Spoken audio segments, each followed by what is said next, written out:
మంత్రివర్గంలో చోటు కల్పించినందుకు సోనియా గాంధీ, రాహుల్, ఖర్గే, సీఎం రేవంత్ రెడ్డికి గడ్డం వివేక్ కృతజ్ఞతలు తెలిపారు. తన పనితీరు నచ్చి తనకు మంత్రివర్గంలో చోటు కల్పించడం పట్ల ఆనందం వ్యక్తం చేశారు. కాంగ్రెస్ ప్రభుత్వంలో తనకు మంత్రి పదవి రావడం సంతోషంగా ఉందన్నారు. కాంగ్రెస్ ఇచ్చిన అన్ని హామీలను అమలు చేస్తామంటున్న గడ్డం వివేక్తో మా ప్రతినిధి నాగేంద్ర ఫేస్ టు ఫేస్. మనతో పాటు ఉన్నారు, మాట్లాడించేటటువంటి ప్రయత్నం చేద్దాం. సార్ చెప్పండి, మంత్రివర్గంలో చోటు కల్పించడం జరిగింది, దీనిపై మీరు ఎట్లా ఫీల్ అవుతున్నారు?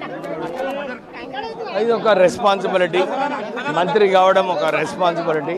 ఎందుకంటే కాన్స్టిట్యున్సీతో పాటు ప్రజల సమస్యలు చూడాలి. సో ఇది ఒక మంచి అవకాశం నాకు పనిచేయడానికి.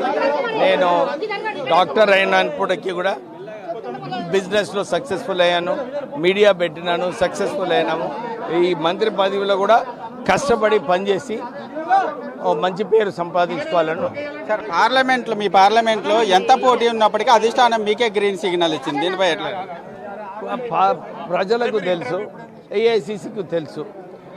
ఎక్కడ కూడా అందరికీ ఆశలు ఉంటాయి, మేము కావాలి, మంత్రికి పదవులు మేము కావాలని. తప్పేం లేదు దాంట్లో. సో దీంట్లో కాస్ట్ వైజ్ ఎవరు మంచిగా పనిచేస్తారో, ఇంటిగ్రిటీ ఎట్లా ఉంటుందని చూసి కేంద్రం నిర్ణయం తీసుకోవడం జరిగింది. నేను వారు ఏదైతే నాకు ఈ బాధ్యతలు ఇచ్చినారో నేను సక్రమంగా పనిచేసి ప్రజల ప్రేమ సంపాదించు. సార్, కాకా తర్వాత మీరే మీ కాంగ్రెస్లో ఎట్లా ఫీల్ అవుతున్నారు? అంటే నిరంతరం కాకా గారు ఏదైతే మాకు నేర్పించారో అది ఎప్పుడు కూడా మేము అమలు చేసాము. పదవిలో ఉన్నా లేకున్నా కానీ కాకా గారి వాల్యూస్ అన్నీ కూడా మేము ఇంప్లిమెంట్ చేయడం జరిగింది.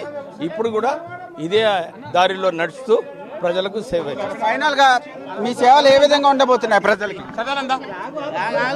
మీరు ఒక 6 months తర్వాత క్వశ్చన్ అడగండి, నేను మంచిగా ఆన్సర్ ఇస్తాను.